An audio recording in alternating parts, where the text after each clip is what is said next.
we'd like to thank everyone here for joining us. This is another Region 4 presentation, which is something we're doing to make sure that we get some meetings out to some of our more smaller sections in the Midwest.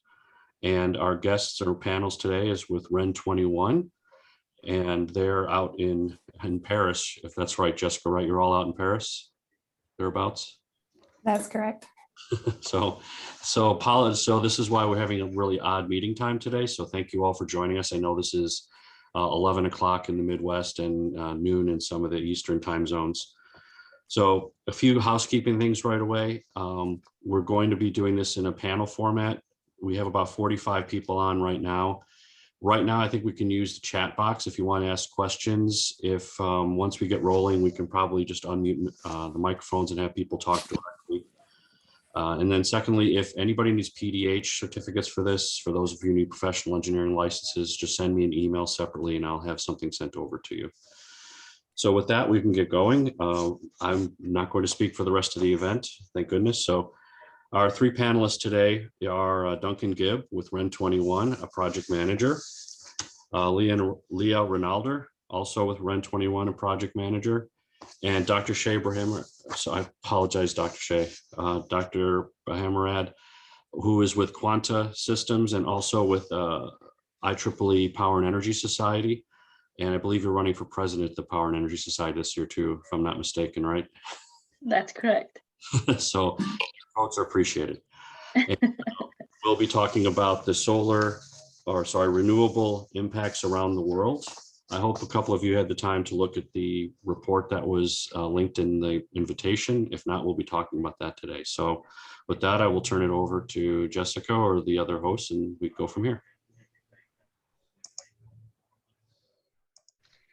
Okay, so thanks very much, Bob, and for everybody who's joining. It's always nice in these Zoom calls to see people filtering in as we get going. So my name is Duncan Gibb with REN 21, and just to get things started here, we wanted to give you a little impulse presentation. I can hear someone speaking in the background, and I'm not sure who it is, so if you could kindly mute yourselves, that would be much appreciated. If I can find you. There, I think I nabbed you. All right, so yeah, we just wanted to kick things off with a bit of a presentation. So at REN 21, we are an international policy network with members and people contributing data to our work from government, from industry, from research and academia, from international organizations. So a global effort to bring the most up-to-date and comprehensive information on renewable energy. So to get things started, I just wanted to talk a little bit about what happened last year. And we're referring to last year as a year of new norms. And I think it doesn't need a lot of explanation why. A lot of us have probably lived one of the most bizarre years of our lives. What concerns renewable energy and the energy sector in general is we saw the importance of governments mobilizing worldwide. And what I mean by that is what happens when governments quickly respond to crisis and what happens when they don't. We've seen that there's already been a lot of comparisons made between the COVID crisis and the looming and already happening crisis of climate change. And so the importance of governments to respond quickly and decisively to these developments has become all too present in our minds, I believe, as we've lived this last year. So we're talking in terms of COVID, the health crisis, the following recession. And at the end of the day, this ended up changing the norms from our perspective. It ended up resulting in increased pressure from citizens.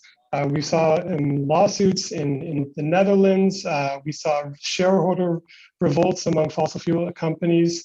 It's ramped up the energy a little bit to make governments have better commitments to, let's say, net zero. And on that note, we had more net zero targets that were announced last year, and all the targets that are announced amount to around 80% of global CO2 emissions nowadays. So this is a quite interesting development from the past year in 2020. Now, what concerns renewable energy specifically? We can talk about renewables in the power sector as a story of resilience and adaptation in 2020. What I mean by that is that despite the impacts of the COVID crisis, renewable energy installed a record amount of new power capacity. We're talking a 30% increase on 2019 with 256 gigawatts added worldwide. As you can see on the chart here, the majority of this, I think 54% was solar PV, then followed by wind power, and we even saw an increase in hydropower and some of the other technologies. So there's more detail we can go into this, but it is meant to be a short presentation, so I'm going to move on. This is one aspect of what we look at, and I know a lot of you as members of the IEEE are very interested in the electrical sector. This might come as a bit of a surprise that electricity forms a very low share of the energy we use nowadays. In this figure, there's a bit of electricity being used for transport that's not shown here and for heating and cooling. So of a total of around 20%, but overall the amount of electricity we use, the amount of energy we use for electricity end uses such as lighting and appliances is quite low. It sees the highest share of renewable energy, but the heating and cooling sectors, including buildings and industrial processes and the transport sector, has a lot lower shares of renewable energy. And so this is an important point to make, that we're talking not only about power, but about heat and about transport as well. It's also worth pointing out that these sectors of heating and cooling and transport struggled more than the power sector during the pandemic. We saw a lower amount of renewable heat being used in the year. It's an estimate from IEA. And biofuel production really suffered during 2020. So overall, this kind of picture of energy use means that in the past decade, we actually haven't seen much progress in terms of reduced fossil fuel use. You can see here that the share of renewables, what we call modern renewables, has increased by 2.5% over a decade. But because we're using so much more energy, and because some of the reductions in what we refer to as traditional or unsustainable biomass has contributed to the fact that energy demand has increased and fossil fuels use has stayed relatively flat. So this leads us to conclude that this slow progress means that a real structural shift is needed. The slow progress here is also reflected in how seriously countries are taking this transition of renewable energy. We see a lot of countries have set targets in power sector or have policies in the power sector for renewables.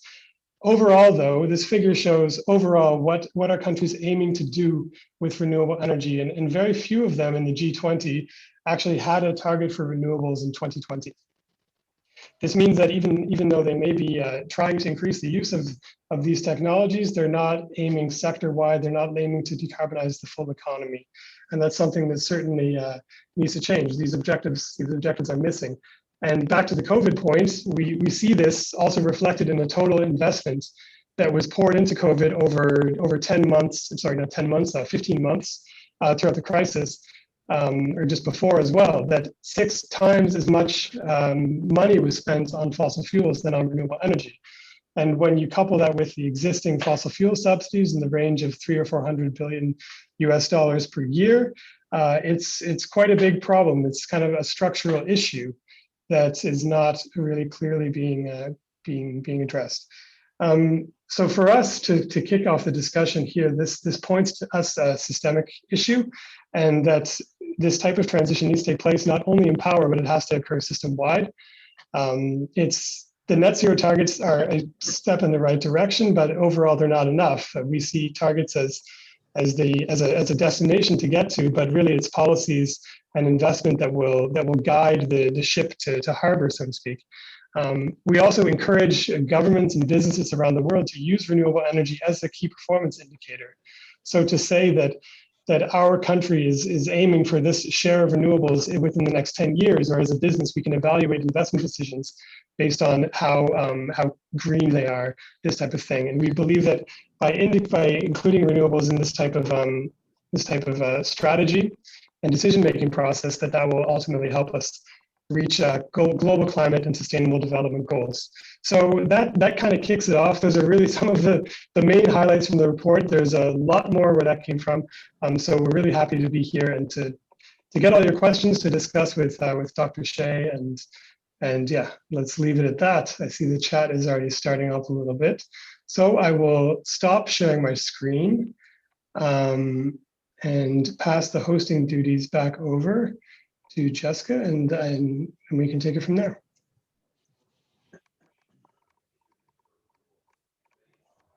Fantastic. So thank you for your presentation, Duncan. I really hope that everyone got a good understanding of what the GSR, or how we refer to it, or the Global Status Report is all about. Would like to open up the questions to the floor. So if you have any questions, please feel free to pop them into the chat. While we're waiting for those questions, I'm going to jump off with a starter question. So Duncan or Leah, what would you say the value of these reports are to potentially people who are in the audience? Maybe I'll start off, since we've listened to Duncan for quite a while, I'll jump over to Leah. So Leah, what would you say is the most valuable component to these reports? Thank you, Jessica. Maybe just as a quick introduction of myself.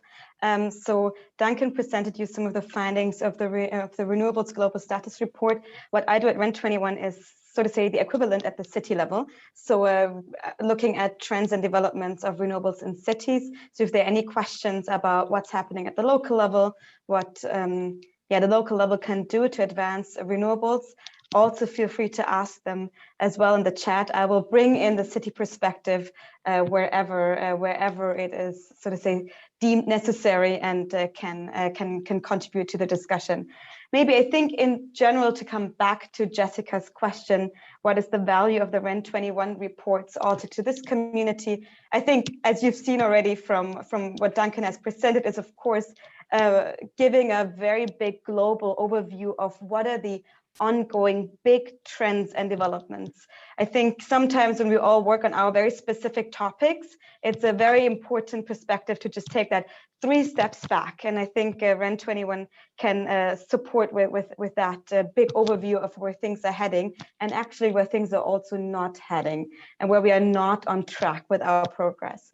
And then I think another big value of this is a very crowdsourced report. It's so to say big intelligence from all around the world. There's hundreds of contributors. It is not only us sitting in our little dark office working on these reports. It's a very collaborative effort of hundreds of people being interviewed, contributing data, supporting the outreach activities. And of course, this also means that it's a variety of different complementary perspectives, of complementary regional and global perspectives, and of course also in this regard, at this stage, a very open invitation to everybody here on the call to get in touch with us. I was very happy to have people involved in this process, and we can drop a little message about that later on in the chat as well. Handing it over to Duncan if he wants to comment on that answer. Sure. So, I mean, I'm an engineer myself, and I started more in technical roles. I'm a chemical engineer, so I don't know much about volts and amps, but a little bit in the chemical direction. And I found it really interesting to take these more progressively less technical roles, because for me, they provide a bit of a bigger picture to understand a little bit the value of our work, even what kind of contributions the great technical minds what they're contributing to, or how that's actually changing things around the world. So for me, it's the big question is, at least in my own career path, was not to see myself kind of isolated working in a lab and tinkering. I wanted to definitely see the overall impact of my work, and I hope, at least to the technical community, that REN21 reports can provide some of this context that helps people understand what is really taking off, what are the main trends, and maybe even helps reorient a little bit career path if you're getting more interested in some of the things we talk about in the GSR. So I think I'll leave it at that. Perfect. So thank you so much for introducing yourself, Leah and Duncan, and really taking us through everything that REN21 has been working on, or a highlight of what we've been working on. I'm going to throw the ball over to Shay to first introduce herself, and then I'll also ask her the question from the audience. So over to you, Shay, if you could please introduce yourself to the audience who potentially might not know you yet. Thank you, Jessica, and thank you IEEE for organizing this webinar on behalf of Power and Energy Society Board. I'm Shay Bahramirad, and I'm the Vice President of Climate and Resilience with Quanta Technology. And I sit on the board of Power and Energy Society as the VP of New Initiative and Outreach, working in several initiatives, including Smart City, working on Smart Village, which is the philanthropy arm of PES, and providing the learnings and expertise that we have had on a technical community to power over 1 billion people that they don't have access to electricity around the world. And in addition, I'm a professor at Illinois Tech, and greetings from Chicago. These days, I spend quite a lot of time in Puerto Rico after a number of hurricane and an earthquake that they have had. The island didn't have electricity for quite some time, and we are helping them to build the transmission and distribution system with a very ambitious goals on integration of renewable. And I look forward to the conversation. Fantastic. Thank you so much for introducing yourself. So I'll start off by you, Shay, with a question from the audience, which is talking about trends, and a very big trend that's coming up, or one of the big events of this year, of course, is COP26. So what would your expectation of the COP26 conference be? There is a, I don't specifically talk about one conference, but I look at the portfolio of conferences that there are happening in our sector, including the number of large conferences, transmission and distribution conference by PES that we usually host over 14,000 people globally from over 80 different countries. The same as the COP conference, that it's a platform to share expertise and lessons learned from many of the path and has been taken different parts of the world. So we can share those experiences and share that lessons learned, so we don't go through that in a hard way. It's the best way to create the connection. I take back the conversation and the talk related to renewable integration, and I put it in the context of climate change. And if we look at the climate change, there are a good climate plan has two components. One is mitigation, and the other one is adaptation. Mitigation, the things that we need to do as a society, as an industry, to reduce the speed of climate change, and renewable energy integration is a very big component of it. And this conference can take these learnings, both on the technical side, on the policy side, as well as the consumer and the people side, bring it all together and share it. And with the hope that the technologists would take the technology to the next level. At the same time, technology leads, but policy rules. And those dialogues is going to be informative for policymakers to make proper policy decisions, both at the larger scale as well as the local area. Fantastic. Thank you for that answer. We've got lots of questions in the chat, so which is fantastic. Please do keep them coming. So I'm going to jump over to Duncan for a question from Bruce Lindholm. I hope I said that correctly. So Duncan, where is the high fossil fuel investment happening? Is China a big area of fossil growth, and is gas turbines a problem area? Sure, thanks for the question, Bruce. First thing just to say is that we do look at the big picture of fossil fuel investment in renewables to compare, but we're not really looking down on a macro country level. That being said, in the report, so you won't really find that information there. But that being said, we do know that that Southeast Asia is one of the big growth areas for fossil fuel investment, where it is continuing to happen. In the Western world, I mean, I'm sure many of you are aware of the rapid decline of coal in the United States, in the United Kingdom, and ongoing in Europe to some extent. But when we're talking about the investment, let's talk about coal first. When we're talking about that, China is a growth area for pretty much everything. The chart that I showed earlier with the renewable energy technologies, China is leading the way in all of them. The fact is, if China left the world map in terms of investment, in terms of installing projects, the picture would be a bit different. So this is definitely a country that's fueling all types of growth and energy. Beyond that, there's a lot of big coal-producing regions in Southeast Asia. So looking at Indonesia as a country that's still installing coal. A few other countries in the region are interested in it as a way to meet growing energy demand. So Bangladesh comes to mind, and then you have the geopolitical power of Australia as a coal exporter that is very interested, continuing to support its coal industry and export its coal for use in power plants in the Southeast Asia region. So that's really a part of the world where energy demand is growing a lot, which is a good thing to some extent. We're seeing it correlated with higher quality of living, but it's also a place where a good amount of this energy demand, I'll be honest, is being met by coal power, especially. And then when it comes to natural gas, we're seeing in the developed world gas plants still being built, not coal plants. I've seen some examples of gas plants being retired in favor of battery storage, or let's say hybrid renewables with solar and PV. An example in, I think, New Mexico comes to mind, but it's been a few months since I read about that.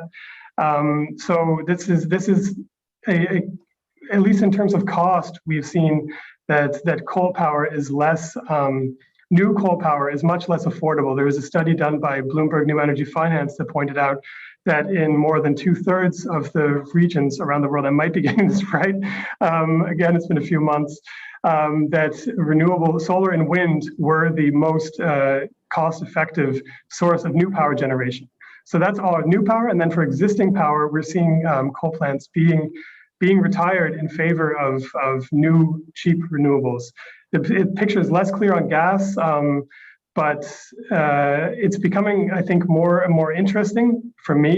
I don't know how many of you have been reading about the spike in gas prices in Europe recently, and this is becoming a big political issue, it seems, and it's also, for better, well, for worse, actually, I shouldn't use that expression. For worse, I'm kind of calling into question some of the countries like Spain, their green plans, despite the fact that fossil gas prices are the ones that are putting this upward price pressure on electricity prices. So we do see still gas used as a way to meet energy demand, and also a way people are still speaking about gas and installing gas as a way to let's say, quote unquote, balance the grid or back up variable renewable energy. I think that these investments to me are quite a lost bit of lost money, lost investment, because at the end of the day, we don't see gas as being compatible with any of these net zero plans, and any attempts to make these into carbon capture projects are likely to be incredibly expensive or to fail entirely. I know of one carbon capture project in Saskatchewan, in my home country of Canada. So I don't see gas as really playing a long-term role. It's kind of in complete disaccord with the plans that some of these countries have by installing new gas plants. But it is happening. So there you go. If I may compliment one thing there quickly is, this question was about where do we see lots of the fossil fuel investments happening. I think the interesting question is also to ask, who is investing? Not where is it being invested, but who is the one investing? And I think this is a really interesting question, because we see some of the European, or let's say what we would consider more developed countries, pulling out of closing coal plants, but actually they're still the ones investing many of the coal plants somewhere else in the world. And I think this is also a reality that we have to just face, is asking, where does that money come from? And is there not also a structural shift needed on that side? Fantastic. Thank you for adding in that in there, Leah. So we have we also have Bruce who says, thank you for your answer, which is fantastic. So Leah, we have a question about cities. And since you authored one of our cities reports, or our cities reports in general, I'd direct this towards you. So the question is, how would the renewables be contributing to the progress of smart cities research? How would electric vehicles be benefiting, and the smart grid too? And so that comes from Habib Mahfaz. So thank you for that question. Over to you, Leah. Thank you for that question. Just maybe to take a step back first is to say, I think there's been, in the last couple of years, there's been a massive development in putting cities more at the forefront of this energy transition. It's really interesting speaking with a variety of stakeholders. Some of them are saying, oh, well, why do we even need to speak about cities? Like, why is it so important? I mean, there's, they're just like all the decisions have been taken at the national level.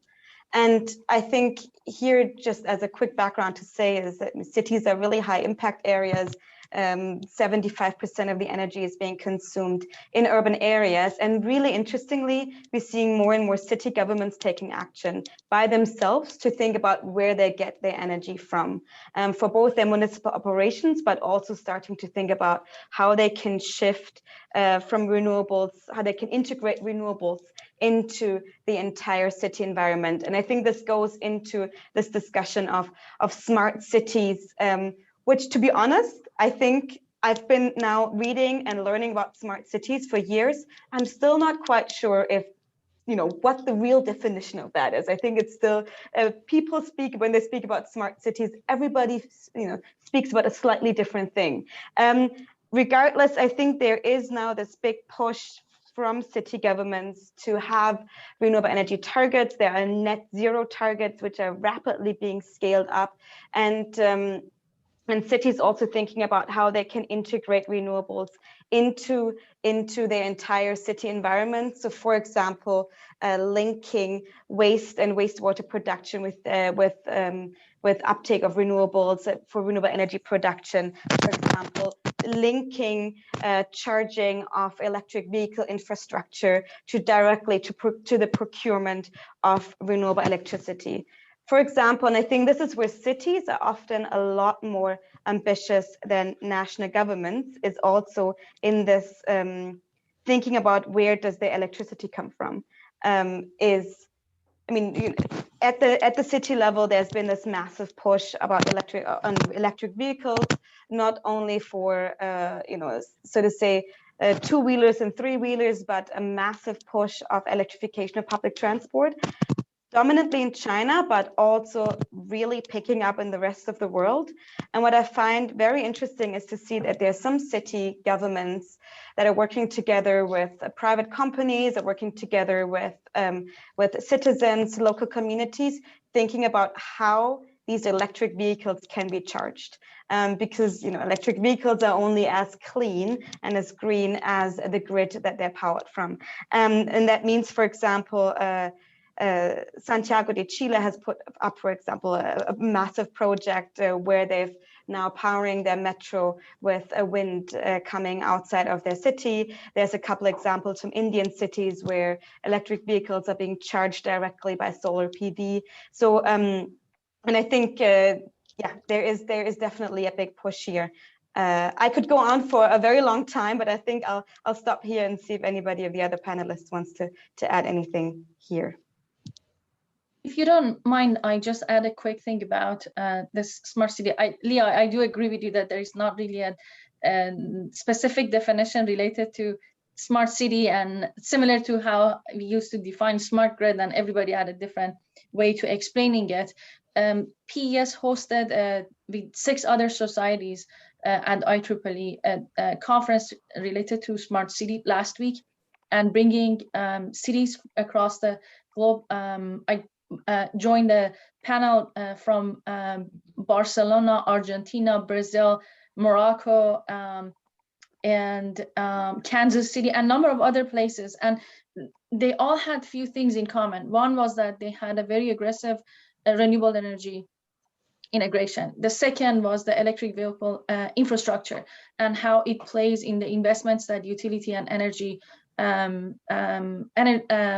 electric power utilities are making in the grid, both either they're regulated or deregulated utilities. And the third component associated with that was the education of consumers and public, and how we can translate that and help the consumers make better decisions in terms of time of use, when to use electricity, that reduces the need for peakers such as fossil fuel or gas turbines.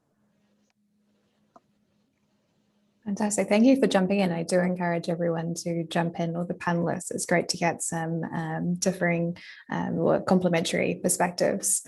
We have a really interesting question here from Steve Nicholson. So Shay, I'll direct this one to you. Is it reasonable to get to all renewables without any fossil fuels or nuclear? And if so, I assume that large batteries would be required in wind and solar farms. And as additional question, are hydro plants considered renewable energy? It's an excellent point. I should say that the systems are bound to the laws of physics. There's one question related to availability of resources that I see it as a very big optimization problem. That's the first one. The second one is the system requires inertia. The inertia is coming either from gas turbine, fossil fuel, or batteries. And the third thing is that nuclear, which is not favorable in some parts of the world, they go through decommissioning. Recently, they provide the low carbon but very big, with a very big capacity, flat base load. And at the same time, when we put all of those in one equation, goes back to the cost. We can solve the inertia problem with installation of battery storage. But if the cost goes to 400% more than what exists today, is it something that is really affordable? So I see that as, first of all, this is a roadmap. That's something that the decarbonization of electricity sector, it doesn't disappear, or even transportation sector that is the most contributor to carbon footprint around the world in overnight or in 2 years. It's a roadmap. In many parts and pieces, the technology has caught up, but there is still room for battery storage for different types of chemicals. These days, we use a lot of lithium ion, but there are a lot of research going around the world that they are not really commercialized to that sense, to the larger scale. Where is the role of hydrogen in that equation? Third is the small scale nuclear. There are a number of research projects and a very small pilot proof of concept on a small scale nuclear that can play a role in the future of energy sector. And then going back to the wires and cable side of the business, that to what extent it does make sense to make investment in a grid if many of these, both on the transmission side and distribution side, when a lot of these consumers, both on the residential side and commercial and industrial side, can participate in this equation. So I see it as a very complex problem. There is room for all of it. And if the ultimate goal is to get to the point of 100% renewable and a decarbonized society, then we need to escalate a lot of work from many different types of technology in a costly manner. I wish it was a better way or easiest way or simpler way to answer that question, but I think it's an excellent point. That's a really great answer, Shay, really nice and nuanced. You're an expert in your field. And something I was hearing about, maybe I'll even ask you about this, because I was hearing about this years ago, but haven't seen much since, was that the idea of synthetic inertia. So using wind turbines and inverters somehow, you can probably explain it, to create inertia for the grid. So maybe I'll bounce it back to you. And after I make one other point, just one quick point first, on the 100% renewables idea. Now, Shay, you gave a really great technical answer. I think it's important to point out that two things. One is that saying, can we get to 100% renewables and avoiding the easy steps, the affordable steps, the steps that bring us all the climate and health benefits that are at hand, and avoiding these because we're not sure we can get the last 20%, I think that's a mistake. And we end up limiting ourselves by that, with that type of thinking. So that's the first thought. And the other thing is that there have been quite a few energy scenarios developed around the world, from Sven Teske at the University of Technology in Sydney, the Energy Watch Group in the US, Mark Jacobson at the University of Stanford has done modeling. Criticize it if you like. I know he's a bit controversial on his wind, water, solar models for all the different states, for Canada, and I think he's doing Europe now too, and even the world.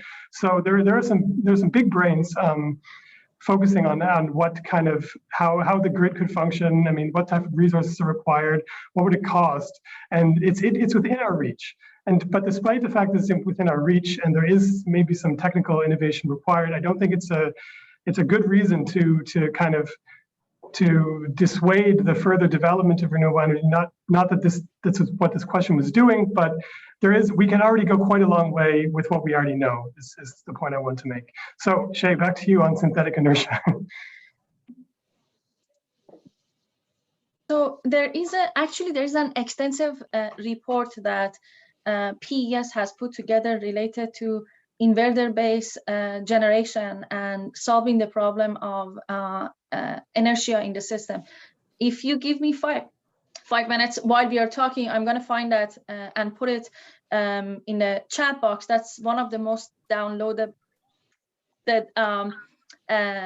white papers around at PES Resource Center. But in short, the problem that it creates is that wind turbine and batteries, by contrast, they use inverters and power electronics to convert DC output to AC, and at the frequency that the grid operates, either 60 hertz or 50 hertz, depending on where you are in the world. And these inverters can react nearly instantaneous to any frequency. The lack of inertia is a problem, and that requires spinning generators to solve that stabilize as a stabilizer. And that's something that there are different ways to utilize energy storage. And there are some work that has been done by ERCOT, for example. They recognize that the amount of wind coming into the system was displacing the central generation, like synchronous generator, and they become concerned about frequency stability and how in the worst case scenario, when the wind is not available, you can provide that inertia. But I'll find that report and I'll put it in the chat box. If you would like to get through the details, I'd be happy to connect with you offline. Fantastic. So while Shay is doing that, I'll bounce back to Duncan, a question from Judah Richardson. It's quite a long one, so please bear with me. But IEEE published a paper entitled Energy Wind, please forgive my German, 20 years later, that showed that despite Germany's aggressive renewable energy policy, the country now only has 2% lower fossil fuel share of primary energy than the US, which is 78% versus 80%. But energy in Germany now costs 34 cents versus 13 cents in the US and 22 cents in France. So Duncan, can you comment on what this finding means to you in the context of discussion? Yes. I gladly. I did my master's degree in Germany on renewable energy, so this is something we've talked about quite a bit. I think the first point to make is that personally, I think the share of any energy source in primary energy is a bit misleading in terms of the overall energy mix, because especially if you're looking at the power sector in Germany and you're replacing, well, nuclear mostly, some fossils, but mostly nuclear. If you're replacing that with solar and wind, which have no energy waste, which is the conversion from primary to final energy, whereas you have coal and gas that are being combusted at 60% efficiency, and this is being factored into primary energy calculation. It automatically makes the renewable energy share look less significant when you take solar, wind, and hydro into account that have no raw material usage to create the power or to create the heat if it's solar thermal or something like that. So looking at the German, I mean, I have plenty of things to criticize about the German strategy and what's happened in the past 20 years, but I don't think primary energy is the right metric to do it, because even if you look at emissions, their emissions have gone down in Germany. And while there's two big things I would criticize, and that's what I think is a premature decision to phase out nuclear energy. But then again, this Atomkraft Nein Danke movement ended up spurring on the Renewable Energy Sources Act, which changed the world, in my opinion, for renewable energy, which ended up driving down the price of solar energy, creating supply chains, and then ultimately collapsing the industry in Germany, but that's another point. So there's that, and then the German decision to prolong their coal phase out until 2038. I read an article, or sorry, it was a tweet. I shouldn't pretend that I'm reading things, but I read a tweet, and the tweet was it was a picture of an article. So there you go. And there was actually a mistake in the article because it said the German coal phase out wasn't until 2028. And even already reading that, you think that's so far in the future. It's still 7 years from now. Nobody picked it up except for this guy who tweeted it. So that's just to give a sense that how strongly I disagree with that. I mean, I don't have any children, but if I had one tomorrow, it would be driving by the time Germany phased out coal. So that's a bit concerning for me. Yeah, so, and then on the energy price, German electricity, I mean, the prices of any electricity is complicated endeavor, made up of different system costs and taxes, as you all know. But in Germany, I mean, you're paying off still the previous cost. So when people kind of say, and this wasn't really the point that was made, but it's one that I do hear, when people say that look how expensive renewable energy is making German electricity, it's a bit retroactively, because they're still paying off the price of the feed-in tariffs that were set 15 years ago. I mean, these are still really high prices at 80 cents a kilowatt hour that are still being paid off now 15 years later. So it's an investment that was made at the time, and the power prices are still bearing the brunt of it, but it doesn't have any, it doesn't say anything about the cost of renewable energy today and the fact that it's been driven down so cheap by policies like this. So obviously the German Energiewende is a really mixed bag of progress, but I think overall the renewable energy sector wouldn't be where it is today without that. And I don't know, Leah, if you have anything you want to add, being a German yourself, maybe you have something to say. Oh, you just outed me here. I think one thing I'd like to say here is, what also as a German really annoys me is the fact that most energy intensive industries have been exempted from this, how we call it, EEG surcharge. So this means there's a very high price for the residential sector, but for the energy intensive industrial sectors, they have successfully lobbied, I would assume, again, to be exempted from this. So again, it puts the burden on the small energy consumer, not necessarily on the big one. So thank you so much for this heated discussion. I absolutely love it. We actually are going to change tacks a little bit now. We have quite a few questions coming along. I'm sorry. Oh yeah, sure. No, absolutely. Go for it, Shay. Since we're reading up Germany, I thought I would add one more thing to what Duncan and Leah mentioned, is that there is a famous problem in the technical world, which is called 50.2 hertz problem, that it happened in Germany. And it goes back to the fact that in 2005-2006 timeframe, they installed a amount of PV system. It increased exponentially, and at the time it was not very well thought out in how the interconnection standards and taking advantage of the the capabilities of smart inverter.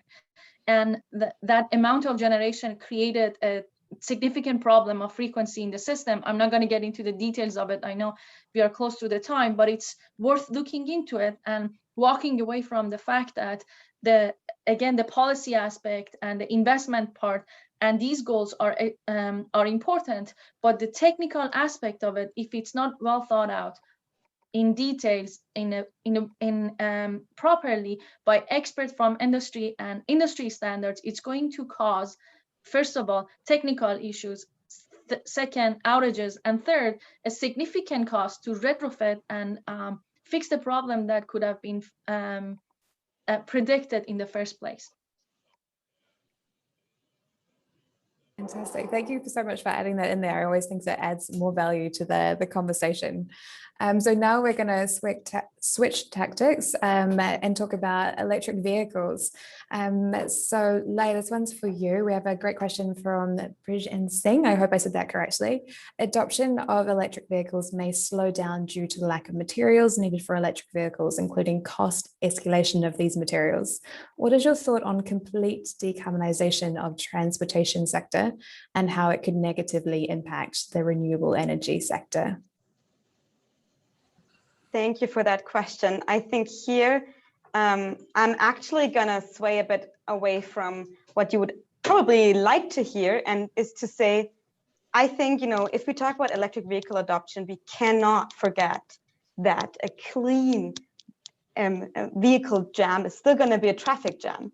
So, I mean, I think we need to take this question a bit into the concept of how do we want to move, and how can we get movement? How can we move people and goods around? So I think this needs a bit more holistic approach than just replacing every single industrial, normal engine right now with an electric vehicle car. I think we need to also speak about scaling up public transport, improving how we can walk and bike in our cities. And I think this again goes back to what I'm really passionate about, is talking about cities, because these questions can only be solved if we think about how we can improve these walkabilities and bikeabilities within our cities. I mean, we live here in Paris. It has been absolutely fascinating to see that I bike. Everybody was saying, I never used to have a helmet. I bought a helmet when I moved to Paris. I've been already hit by a car several times. It is absolutely insane. Corona comes, and all of a sudden, there's bike lanes installed everywhere. And people are using the bikes. Everybody's moving by bike. It has been an absolute impressive development within 1 year. So I think there is, we need to not only think about how we can, as I said, scale up electric vehicles, that's really important, but also think about how we move around. And I think public transport is a very important key element to that. And then, of course, we can complement that and say, okay, we need everything that cannot be done, not everybody can walk, not everybody can bike, everything. I'm completely acknowledging the fact that it's not going to be feasible for every single person, especially if you live in rural areas. But actually, there has been a study done that the majority of the trips are less than 5 kilometers. So actually, 5 kilometers on a bike, that's a very feasible a trip to do, or in the metro. So to go back is to say, electrification of the public transport, which I think we see that very dominantly happening in cities, and then electrification and electric vehicle uptake. And I think if we couple that with reducing the amount of cars on our roads, of course, there is a question of the materials needed and recycling of these materials, and not also making, you see these massive SUV electric vehicles. That's also not the way to go forward, thinking about small and efficient cars. It's a question about how we can make sure that we use the materials effectively and efficiently, but let's take this as a holistic approach. Sorry, passionate. Passionate answer here. I think always passionate answers are always definitely more interesting for our audience. And I've just seen the time, we've got about 9 minutes left. We still have quite a few questions. So I'm going to plow ahead, and Shay, this one is for you. So this comes from Anthony Fields. I'm hearing that some utility companies are requiring direct connections to solar inverters for load planning. However, in a world with increasing cyber attacks against our utilities, do you believe this is more or less risky, having connection to residential and commercial solar installations around the country? Anthony, you brought up a very interesting question. So first of all, that's an access and ability to control by utilities on smart inverter. And second, the problem of cybersecurity. I have been engaged in 2 regulatory hearing, one in Illinois and one in Puerto Rico, regarding utilizing smart inverter and the standards associated with smart inverter. The smart inverter and the standard that was developed by IEEE 1547, which is, in my opinion, one of the most important standards of our lifetime, at least in distribution system. It creates the opportunity for lowering the investments in the grid needed because of the connecting solar or renewable in distribution system. if the inverter is utilized properly and taking advantage of the capabilities that the inverter has. What does it mean? On one side of the equation is we make investment in the grid to upgrade it. The other side is having the control to control the output of the inverter to either shed generation or stop from the back feed to the system. So it's like a cost. The other one is control. The control part, it requires an infrastructure, a communication infrastructure that has the latency and it's resilient enough, and it meets all the cybersecurity requirements defined by many of the standard association and regulatory bodies such as Department of Energy and NERC and others. I can tell you from personal experience working in a utility that on the residential scale, utilities do not right now, today, as we speak, do not have the capability to have the control of those smart inverters. The way that they are trying to take advantage of those capabilities are in a passive way. What does it mean? They, in different states like California, Rule 21, Hawaii, Rule 14, Illinois, Minnesota, and recently in Puerto Rico, they ask commercial consumers, in some instances residential consumers, as well as community solar, to adapt a setting sheet. It's a specification how the inverter should contribute and provide grid services, but they leave the door open for themselves in a future when they have the infrastructure, communication infrastructure, when they have the proper automation in the system and the control mechanism at the control center to be able to control all those devices, to be able to do that. Does that open for cybersecurity? Well, yes.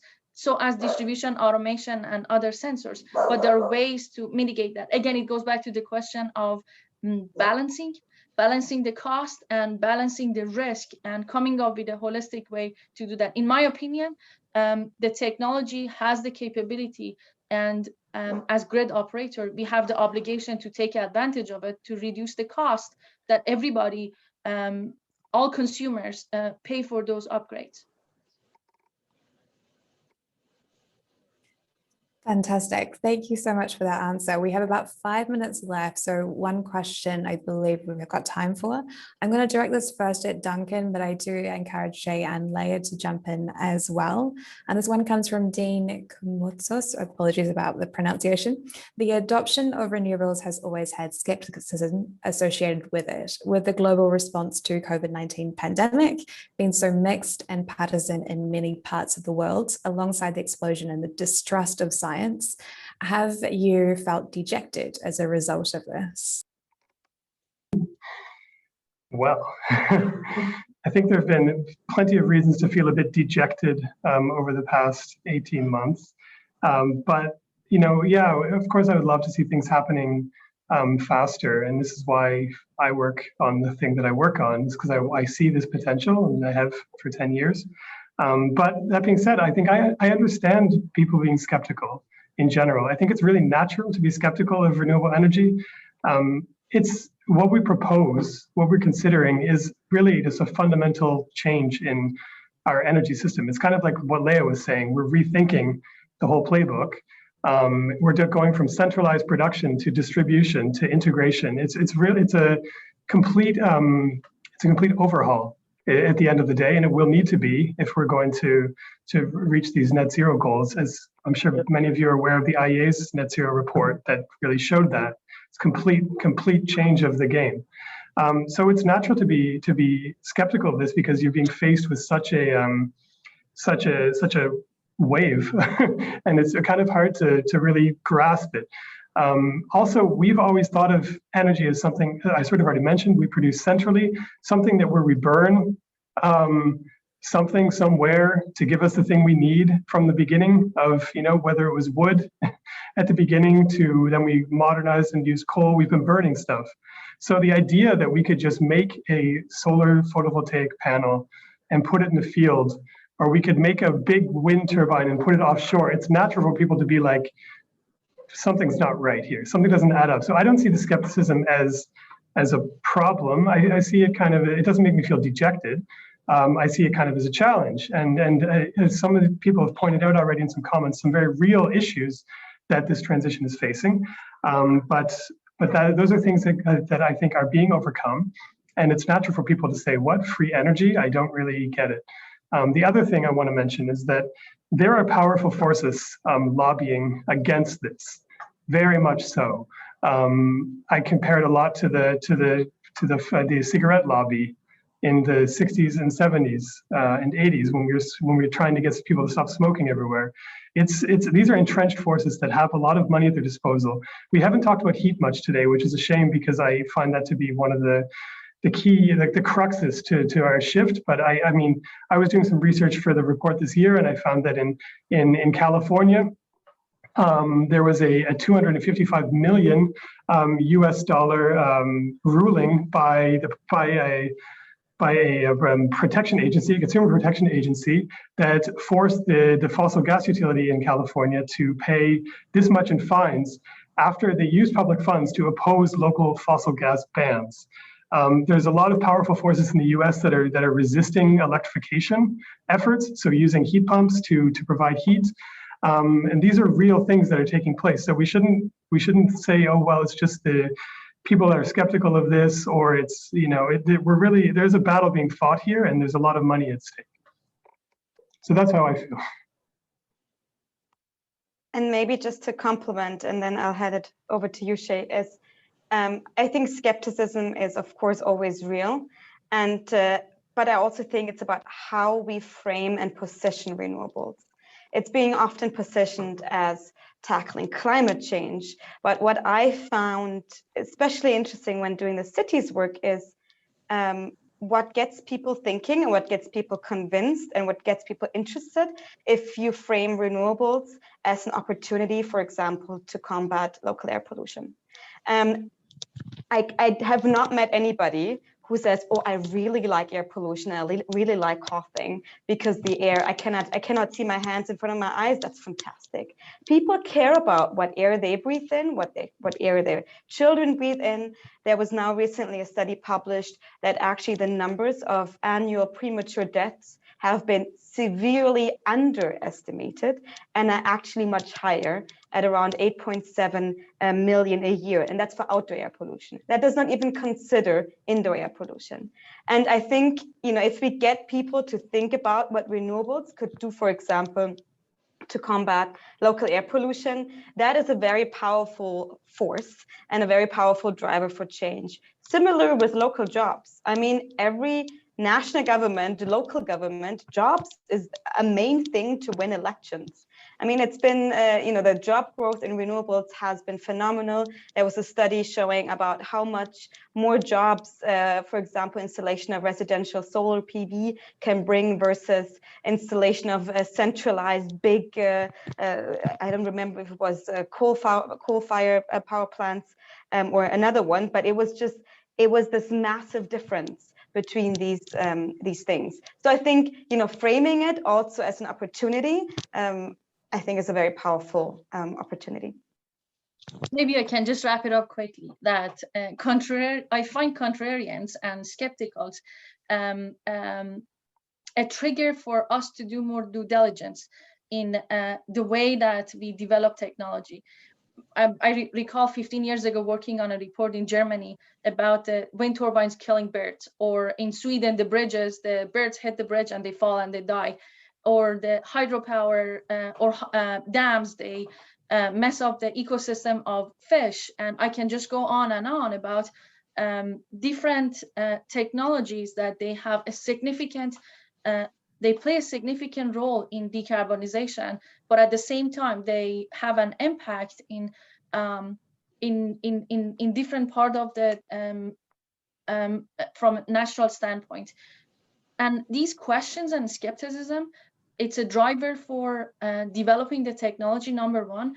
And second, it creates the need for education of public through mainstream media. I think that's the part that makes the role of institutions like IEEE or REN 21 way more important than how it's been in the past. Fantastic. I think that's a nice place to stop there. I do see we're a few minutes over time. I want to thank the speakers for today. It's been absolutely fantastic to hear all your thoughts, but also I want to thank the audience who, especially those who gave some questions or wrote some questions in the chat. I feel like it was a very productive event. So thank you to everyone. Quick housekeeping, everyone who's received an email or registered for today will get a recording of today's meeting and also links for Duncan's presentation that was at the start and links to all of the reports, including the report that Shay referred to earlier. So I will hand over to Robert Burke. Thank you so much, everyone. Okay, thank you very much. We do appreciate all of our panelists here. Thank you very much. I know taking time out of your busy schedule to make the presentation. It was very informative. So I will, in absence of any other questions, we will terminate the meeting. And as Jessica said, we will send out a link to everybody who registered with the recording, and a few folks reached out to me about the PDH certificates, so appreciate that as well. Thank you all very much, and we'll see you in the next meeting. Bye now. Thank you. Thank you.